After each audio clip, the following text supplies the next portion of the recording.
Olá, pessoal. Eu sou Ana Paula Guetá, sócia fundadora da Gelt Investimentos, e hoje estou tendo um enorme prazer de receber aqui na Gelt o Francisco Amarante, superintendente da ABAE, e o Diego Ramiro, que é o presidente da ABAE.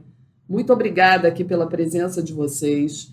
E eles hoje vieram entrevistar uma figura ilustre, que é o meu pai, que é sócio fundador da Fininvest, que foi uma financeira independente, a maior da América Latina, e ele fundou essa empresa com 25 anos e foi presidente dela durante mais de 35 anos e depois foi vendida para o Banco Icatu.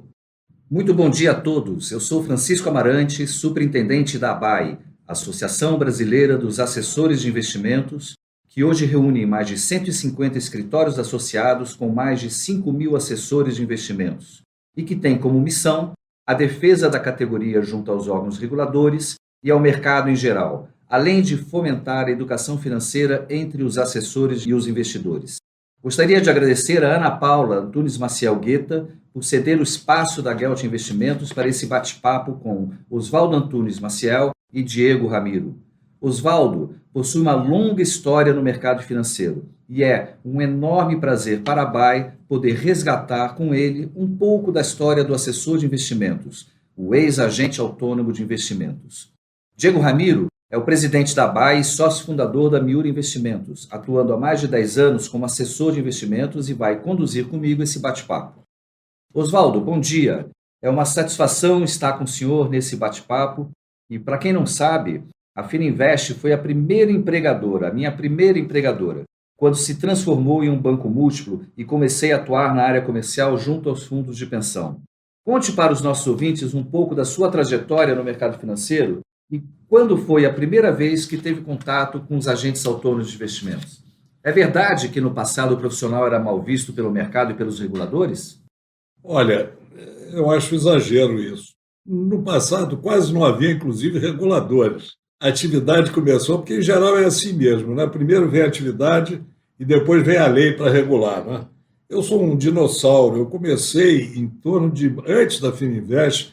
A Fininvest foi criada em 1961 e eu fui praticamente quem quis criar, quem deu a sugestão de criar. Mas eu trabalhei na Deltec, que era uma empresa americana que lançou empresas da Willis e não havia regulamentação nenhuma. A gente era entrevistado, gostavam, via que a pessoa tinha boa conversa, mas era uma empresa séria. Então, vendíamos ações da Willis, da Vermag, mas isso é pré-história. E depois, então, eu acho que daí um pouco que eu fui conduzido para a ideia de iniciar na Fininvest.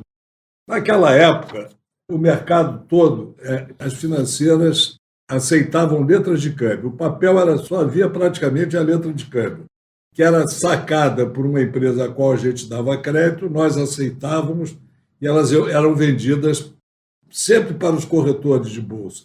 E tinham que, inclusive, que passar pela bolsa, porque para ver a figura do deságio era proibido o juro acima de 12% ao mês. Então os bancos não podiam emprestar quase para as empresas e as financeiras cresceram. Bom, isso é passado, eu acho que interessa é o futuro. Como é que nós evoluímos na Fininvest para agentes autônomos? O mercado, quando nós começamos, eram só as corretoras de valores. Era um mercado pequeno, porque os corretores de valores tinham mais interesse em ações e não tinham estrutura de venda, era totalmente, inclusive eram nomeados pelo governo. Quer dizer, eram pessoas ricas e... Então era a ação da Brahma, da Souza Cruz, eram poucas ações, o mercado era muito pequeno. Aquele trabalho que a Deltec fez no passado não conseguiu, aquelas ações que ela lançou praticamente não foram para a Bolsa. As ações da Bolsa eram muito poucas e muito conservadoras. Nesse período, eu pessoalmente me aproximei dos corretores, eu era o vendedor. O prédio da Bolsa no Rio era um prédio velho ali na Praça 15. Eu me lembro, eu ia primeiro de elevador ao último andar e depois ia descendo com letras de câmbio para mostrar e para falar. E pouco a pouco fomos conquistando clientela. Os bancos, não havia financeiras de banco naquela época, não, mas de repente os bancos começaram a botar as suas financeiras E aí o gerente de banco era uma concorrência brutal. Então eu disse, mas como é que nós vamos fazer? Aí começamos, não propriamente figura de agente autônomo, mas interessando pessoas que trabalhavam em banco e tinham se aposentado, pessoas às vezes que ainda trabalhavam no banco, mas trabalhavam naquela seção de valores. Era muito comum, eu não sei hoje como é que está, mas os bancos terem cofre. As pessoas ricas iam aos cofres e aí cortavam, eu via cortando papeizinhos deviam ser debêntures ou letras do governo, eu não sei, cortando aqueles papeizinhos que vencia naquele mês para. Então eu percebi que o pessoal da área de valores de banco também podiam ser. E começamos a conversar com essas pessoas para virem trabalhar. Mas isso também foi o princípio do princípio, né? Não havia regulamentação nenhuma. Depois eu me lembro, eu sou muito ruim em cronologia, mas eu me lembro que em certo momento saiu a necessidade, mas deve ter sido o Banco Central, não sei se já havia a CVM, que os agentes autônomos tinham que fazer uma espécie de exame. Nessa época, eu era membro do conselho diretor da Bolsa de Valores, porque nós compramos uma corretora e me obrigaram a ser membro do conselho, porque precisavam de um sujeito para brigar, para defender determinadas posições contra o presidente da Bolsa na época, que estava realmente muito ligado ao Delfim, muito ligado e querendo fazer algumas coisas que colocariam a Bolsa talvez em risco. Então, eu estava lá, diretor da Bolsa, e um dia saiu o tal exame de agente autônomo e eu achei que devia fazer. Era um domingo. E foi muito engraçado, porque o diretor da Bolsa, diretor funcionário, o diretor executivo era funcionário. Era o conselho diretor e tinha o presidente, que era membro do conselho diretor, e o diretor executivo era funcionário. E o encarregado de computação era filho do Costa e Silva, que era o ditador na época. Mas aí, esse diretor, que era Coronel Hugo, quando foi vistoriar o exame, porque o exame era feito na Bolsa de Valores, ele me encontrou lá e levou um susto. O senhor aqui? Mas eu estava querendo conhecer para poder fazer a coisa direito. Isso né? foi fruto da Resolução 76 de 1967, onde pela primeira vez foi instituído o nome agente autônomo de investimentos, vírgula, sem vínculo empregatício. E aí instituiu a obrigatoriedade de se fazer uma certificação. Exatamente. Então eu percebi que a concorrência dos gerentes de banco era muito desigual. E também as financeiras de automóvel, também às vezes nas agências, eu não sei bem como é que era, mas elas tinham outra imagem, tinha mais. Nós éramos uma empresa independente, uma empresa familiar.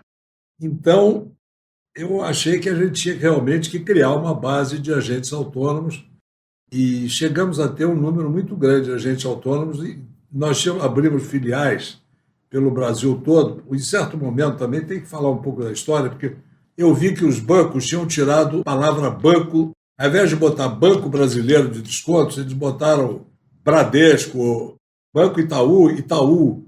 Aí eu disse, meu Deus do céu, nós temos que nos fantasiar de banco, porque naquela época a financeira não podia ter filial, mas havia as prestadoras de serviço, hoje se chamam promotoras, elas podiam ter agências. Então, nossos escritórios eram sempre em andar alto, as filiais da Fininvest. Vamos botar em lojas, porque em lojas, clientes às vezes do interior, eu me lembro, clientes de alguns lugares do interior reclamavam de ter que andar de elevador e tudo. Vamos botar, mas eu digo clientes até de financiamento, não é clientes mais modestos. Mas aí nós botamos tudo em lojas e o gerente na porta da loja, ao invés de ficar lá no fundo. Isso também eu acho que ajudou a venda, porque criou uma imagem da Fininvest como se fosse um banco. Era muito parecido. Então nós botamos a placa só Fininvest, era promotora, mas promotora não chamava Fininvest, nem podia. Botamos a placa Fininvest, agências muito mais modestas que a dos bancos, que até inspiravam mais confiança para as pessoas mais simples. Né? E aí fomos colocando agentes autônomos. No Rio de Janeiro, nas cidades grandes, os agentes autônomos, nós tínhamos um espaço para os agentes autônomos, mesas. Eu tenho uma filha que foi agente autônoma, não é a Ana Paula, mas uma filha mais velha que foi agente autônoma, ela me disse que chamavam, parece, curral. Eram espaçozinhos, era uma divisão de espaços, onde eles recebiam. Na época da Deltec, nós não tínhamos mesa, nós tínhamos uma gaveta. Tinham, tinham 50 corretores e 10 mesas, por exemplo. Mas cada um tinha a sua gaveta. Diego, como é que você está vendo essa história, esse início, essa introdução do Dr. Oswaldo, contando aí tanta história bacana para a gente ouvir? Olha, Francisco, doutor Oswaldo, obrigado. É muito bacana ver um pouquinho da história de como é a gênese dessa profissão. O doutor Oswaldo falando, Francisco, eu fico pensando que demorou muito tempo, de fato, para essa nossa profissão evoluir. Quando o doutor Oswaldo fala que começou com agentes assessores, agentes autônomos, que eram comerciais, que iam, isso a gente vê que foi até o início do ano 2000, ainda era assim. Hoje, o assessor de investimento, né, já estou trazendo aqui nesse bate-papo a modernidade da profissão. Hoje o assessor, há pouco tempo, posso dizer o que, há uns 10 anos atrás, só daqui a 10 anos, o assessor virou mais completo. Até pouco tempo atrás ele ainda era esse profissional comercial que sentava em baia. Quando eu montei a empresa em 2009, ainda era nesse modo de uma mesona, cada assessor tinha o seu escaninho, vamos dizer assim, para poder trabalhar. Seu fichário, né? Seu fichário. O que eu quero dizer com isso, Francisco? Mesmo a origem, estamos falando que remonta lá nos anos 60, anos 70, a evolução de fato a gente começa a acompanhar de 2010, 12 para frente. Até lá o começo, a própria nomenclatura, com CVM, com normas, tudo evoluindo, o próprio profissional demorou para engatilhar, mas sempre teve esse viés comercial, que eu acho que é o mais importante dizer. O assessor de investimento, ou agente autônomo de investimento, como ele sempre foi e teve esse viés comercial de desbravar. Eu acho que o mais bacana que o senhor está comentando é desbravar, levar ao brasileiro produtos novos. Então, nas suas filiais contando. E até hoje a gente faz isso. Só mudou um pouquinho a forma, que não é tão manual, e mudou um pouco dos produtos. Mas a inovação do profissional é a mesma. Agora, o campo é imenso. Eu acho que o campo, para se desenvolver, parece que hoje vocês me disseram que tem 100 e tantas empresas grandes, sócias da BAE, e cerca de 5 mil agentes. Eu acho que o Brasil comporta 50 mil agentes. O mercado hoje como um todo, ele tem 20 mil profissionais credenciados e registrados na CVM e mais de 1.200 CNPJs abertos. E a cada mês, mais de 1.000 profissionais buscam a Ancor, que é a entidade certificadora da atividade, para fazer essa prova com uma taxa de aprovação da ordem de 40%. Mas, Oswaldo, eu costumo dizer que a atividade de assessoria de investimentos no Brasil tem 3 fases. Pré-CVM, né, que foi constituída em 1976, então é um pouco esse período que o senhor fez aí a introdução, dos anos 60. Pós-CVM, após 1976, né, e depois pós o advento da plataforma digital, que eu acho que essa sim foi a grande revolução do mercado, quando a tecnologia acabou criando aí as plataformas digitais como a gente conhece hoje, né? O senhor que acompanhou a evolução aí de todas essas fases da profissão, que é pai de uma assessora de investimentos de sucesso, né? Imaginou que um dia essa atividade pudesse crescer tanto ao ponto de algumas instituições bancárias tradicionais se renderem ao modelo e de alguns escritórios de assessoria virarem corretoras de valores? Eu não tenho dúvida, isso é uma evolução natural. E os bancos tinham um privilégio, eles ficavam sentados esperando que os clientes fossem a eles, vendiam só um produto, vendiam o produto deles, e quantas vezes havia produtos melhores no mercado. Então, o agente autônomo de investimentos, as empresas de agentes, elas têm a possibilidade, inclusive com a tecnologia, de trabalhar com uma gama grande de produtos e pode, então, oferecer ao cliente o que é melhor para ele, de acordo com o perfil dele. Então, isso é muito importante. Quer dizer, os bancos ficaram completamente atrasados. Quando nós começamos, era uma concorrência brutal contra nós. Os bancos nos esmagavam, porque os bancos tinham aquela confiabilidade, o cliente já ia ao banco. E hoje em dia, inclusive com a nova tecnologia, o cliente já nem vai ao banco, né? Quer dizer, e o agente autônomo, eu acho que ele tem que ir ao cliente. Eu acho que o agente autônomo ele tem que ser realmente vendedor, ele tem que ter seriedade para se impor. Então, eu acho que tudo isso está acontecendo, é o caminho natural. E o agente autônomo tem que buscar ter educação financeira, conhecer os produtos, e as empresas têm que dar treinamento aos agentes, tudo para que cada vez mais possam atender ao interesse do cliente, não ao interesse... Eu falando com a minha filha mais velha, que foi agente da Fininvest, antes que ganhou o prêmio, isso eu não sabia. Ela ganhou um prêmio uma vez do melhor agente do Brasil, e eu sempre fui muito duro com os filhos. Eu nem sabia, não acompanhava, e ela na cidade, eu estava em Botafogo.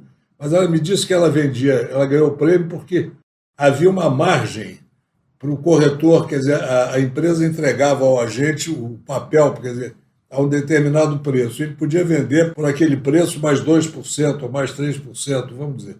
Ela não vendia pelo preço que ela ganhava mais. Ela vendia por um preço que protegia um pouco o cliente, vendo o interesse do cliente também. Então, o bom agente, eu acho que não tem que pensar em ganhar o máximo e depenar o cliente. Ele tem que pensar no cliente.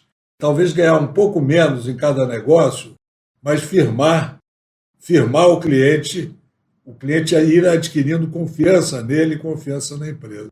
Doutor, o senhor falou um ponto agora, de fato é a principal característica e qualidade desse profissional do assessor de investimento. Ele não tem que pensar no curto prazo, ele tem que pensar na longevidade do seu cliente, montar uma carteira fiel, porque, de fato, o profissional ou assessor de investimento é ele que vai levar a solução, e quando o cliente está recebendo uma ligação do assessor de investimento, diferente quando era do banco, do gerente, ele sabe, não, esse meu assessor está me oferecendo aquilo que é de melhor. Isso a gente só consegue com credibilidade, como o caso da história da sua filha que o senhor contou. Eu só queria comentar um ponto que o senhor comentou a respeito do começo da profissão e essa evolução. Desde aquela época, quando o senhor começou, até recentemente, a profissão sempre teve uma concorrência muito forte com os bancos. Os bancos não viam a nossa profissão até como uma concorrência. E para mim, como profissional, eu sempre achei isso muito bom. Porque se o banco está se sentindo, entre aspas, ameaçado, é que estamos fazendo um bom trabalho e estamos crescendo. Não é à toa que estamos começando até um pouquinho antes de começar o nosso bate-papo, que bancos tradicionais se renderam a esse modelo e hoje trabalham com assessor de investimento e veem o profissional como uma linha de negócio importante, porque de fato ele tem essa característica de não só pensar nele, pensar no cliente, na longevidade, no retorno. Isso faz montar carteira em empresas que a gente vê aí há muito tempo. Eu ainda sou novo, comparado à história do senhor, tenho 14 anos de profissional, eu já estou lá na terceira geração de cliente. Já tendo o avô, o pai, o filho. Isso eu entendo, eu acredito que não é uma qualidade só minha, acho que é do profissional que consegue fazer isso que sua filha fez. Olhar claro, temos que pensar em ganhar dinheiro, o profissional, acho que aqui é isso mesmo. Não somos uma ONG, né? Não, uma casa aqui, de caridade, né? Todo mundo tem que ganhar, mas tem que ganhar da forma correta, coerente e ética. E o profissional de investimento, eu tenho certeza que ele está levando isso, além de levar a educação financeira para o brasileiro. Exato. Agora, essa concorrência aos bancos está acontecendo também com as fintechs. As fintechs estão fazendo, mas junto aos bancos, é o mesmo processo que está ocorrendo que as empresas de investimento de distribuidoras fizeram para os bancos. Os bancos estão acordando a concorrência das fintechs e emprestando dinheiro para as pessoas mais pobres, de crédito muito mais rápido, muito mais simples. Os bancos morriam de medo de criar risco, de correr riscos. Na Fininvest, eu observei o seguinte: qual é a pirâmide de renda no Brasil? A pirâmide de renda no Brasil, naquela época, infelizmente ainda ela afina muito para cima, né? Quer dizer, o grosso da população está embaixo com uma renda mais baixa, quer dizer, uma pirâmide subindo, a renda alta, mas vai afinando muito. Então, eu disse, nós temos que nos preparar para emprestar dinheiro para o pobre, porque os bancos não emprestam dinheiro para o pobre. Isso foi lá. Mas então, quer dizer, essas evoluções são muito naturais. A mesma coisa, desculpa cortar, que foi a democratização do investidor da Bolsa, porque quando começou a profissional, principalmente nos anos 2000, falava investir na Bolsa era só para rico. Tinha muito esse estigma. Não, quem pode investir na Bolsa? Só quem é rico. Era só rico. O profissional, eu lembro que lá no começo dos anos 2000, quando eu via essa profissão e queria ser um assessor, eu falava, poxa, é uma profissão que ensina aquele pequeno poupador, o jovem, ou aquele pequeno, que ele também consegue comprar uma ação. Basta ele entender o que é levar essa informação. Então, muito bacana esse ponto. É claro. E é muito interessante essa discussão toda, né? Que esse bate-papo aqui que vocês estão tendo, né? Que a gente repara e vem reparando que, assim, ao longo da história, né? Ao longo dessas fases todas que eu citei, né? Do pré-CVM, pós-CVM, o advento das plataformas digitais, né? A atividade ela passou e vem passando por várias transformações. Então, teve épocas, por exemplo, em que o assessor de investimentos ele era autorizado a administrar carteira de clientes, ele podia contratar casas de análise e consultoria para clientes, ele podia operar com várias corretoras, e isso eu estou falando de 2006, quando a Instrução Normativa 434 permitia que você trabalhasse com mais de uma casa corretora, né? Além de poder também ter um sócio capitalista limitado aí a 2% do capital social da empresa. Hoje tudo isso é vedado, né? E a gente vê uma discussão muito grande, né, principalmente do regulador, né, e uma preocupação bastante válida, né, com relação à questão de conflito de interesses e transparência.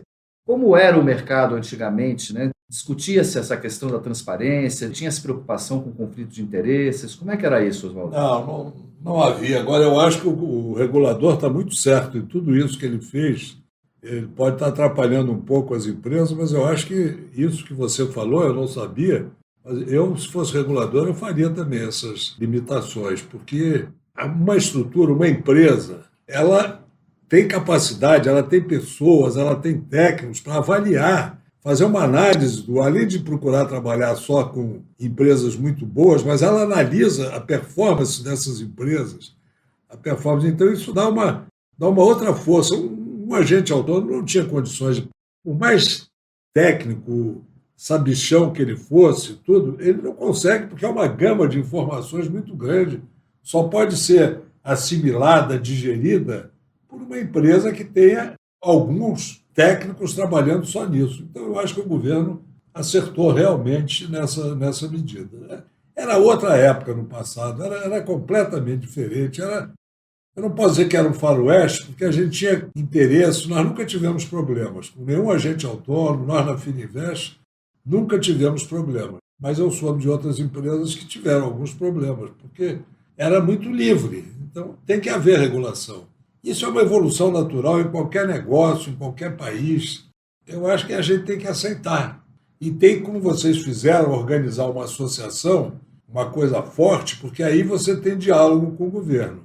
Uma empresa não consegue dialogar. O governo não.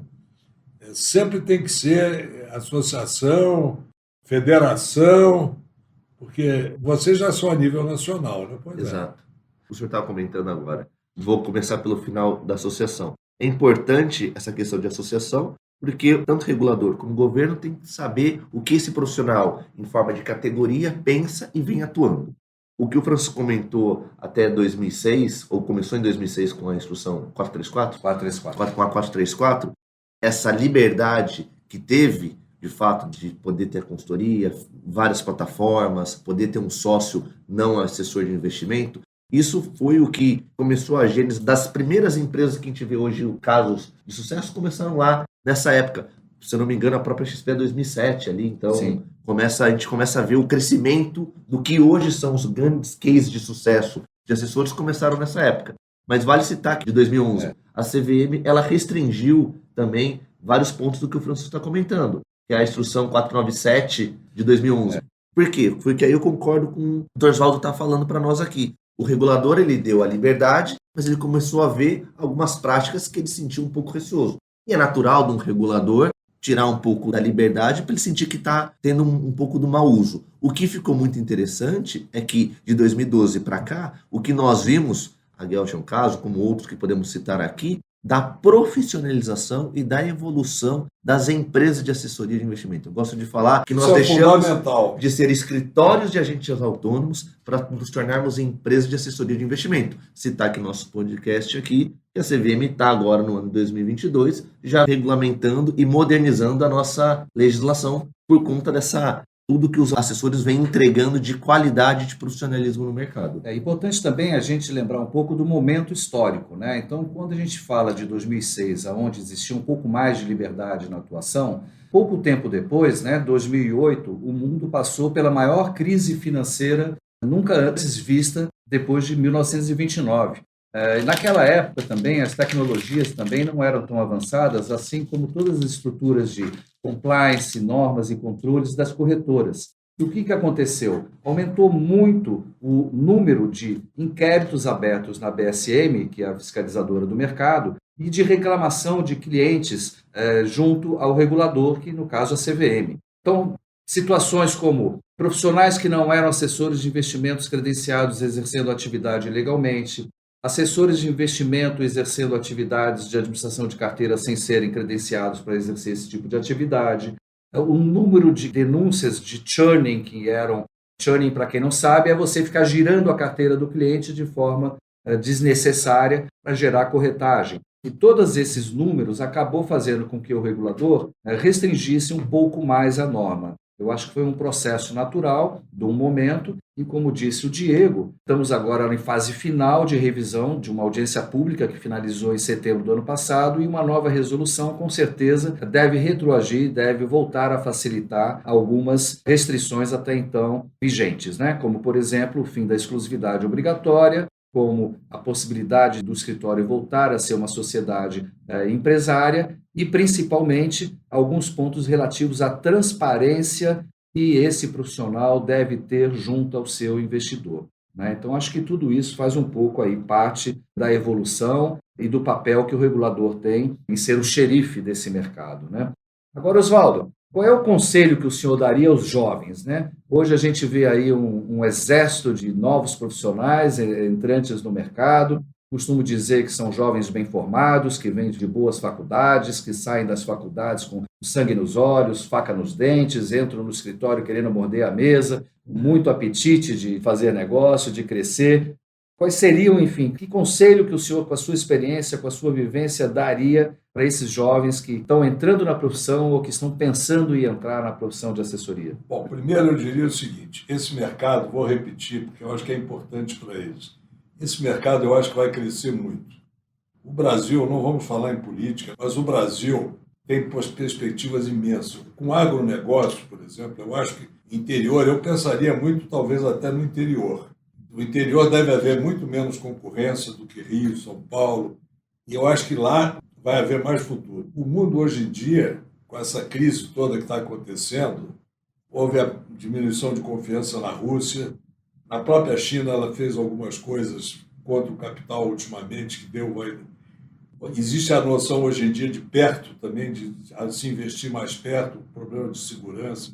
Então, eu acho que vai haver uma evolução muito grande, o Brasil vai crescer muito por investimento de fora e consolidação das coisas que estão acontecendo, principalmente no agronegócio. Agora, o vendedor ele tem que ter jeito para vender, tem que gostar da parte comercial. Eu acho que se não gostar, se a pessoa não gostar, se não tiver, eu acho que a gente não deve se violentar. A pessoa tem que ter personalidade para abordar, para ser absolutamente correto.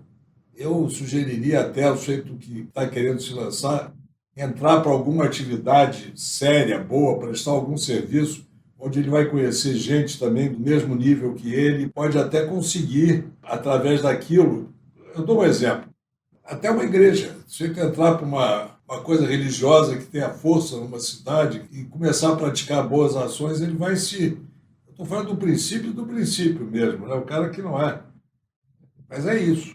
E vender é muito difícil. Eu uma vez tinha que vender casas de luxo, de um empreendimento que a nossa família fez e o negócio ia mal e precisava vender casa. Eu me mudei para a cidade de Pelotas. Me lembro o seguinte, um dia eu descobri que tinha um sujeito muito rico, mas que ninguém conseguia vender casa para ele e ele queria comprar uma casa. Eu aí descobri que tinha um gerente de banco, uma pessoa que era amiga da mulher dele. Eu fiz dela...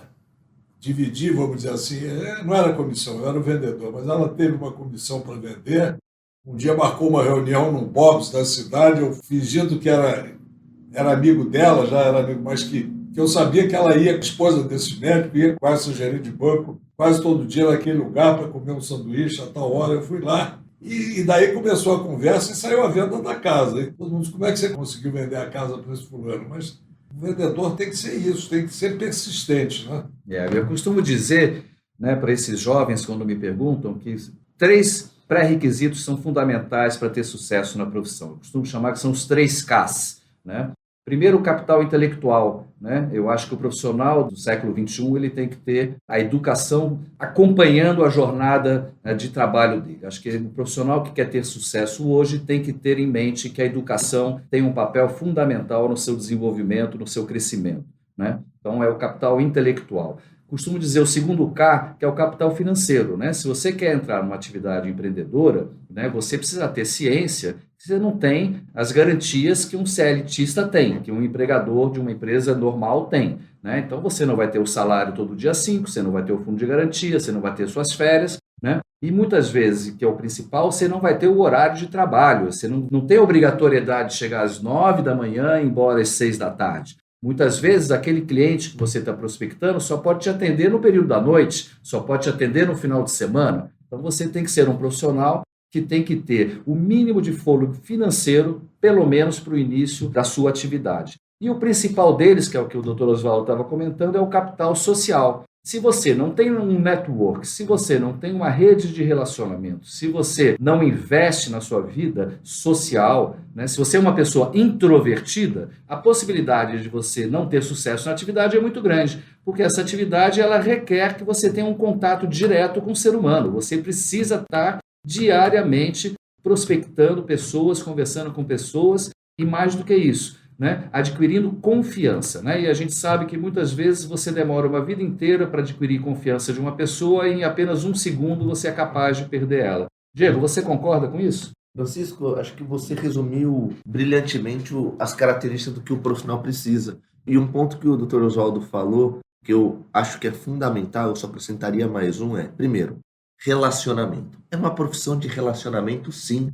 O brasileiro não tem educação financeira. Eu falo, várias vezes que eu participo, falar de dinheiro no Brasil é um tabu. As pessoas não gostam de falar de dinheiro. Então, é algo que o profissional tem que entrar. E como ele entra com isso? Como ele consegue angariar clientes? Com capital intelectual, capital social, capital financeiro é importante, mas eu acho que o ponto central, eu posso dizer nos últimos 14 anos, quem eu vi ter sucesso na profissão é aquele profissional que é resiliente, que ele sabe que ele vai conseguir. Não é uma profissão que eu vou ficar rico da noite para o dia, que eu entre amanhã, mas a perspectiva e o ganho exponencial que essa profissão dá no médio e longo prazo, isso é muito bom, mas isso é para poucos. Poucos têm essa visão empreendedora. E eu gosto de falar, a visão empreendedora não é só para aquele profissional que quer montar o seu escritório.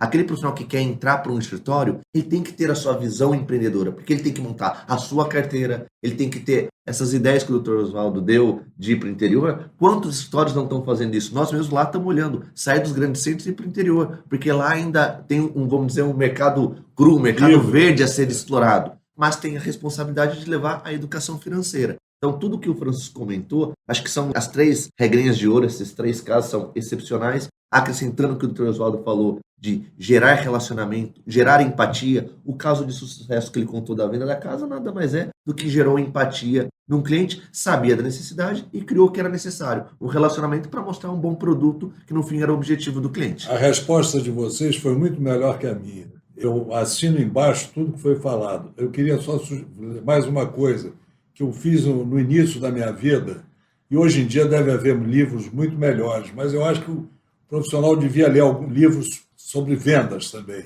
Eu li há muitos anos atrás, devia ter 20 anos, Do Fracasso ao Sucesso na Arte de Vender.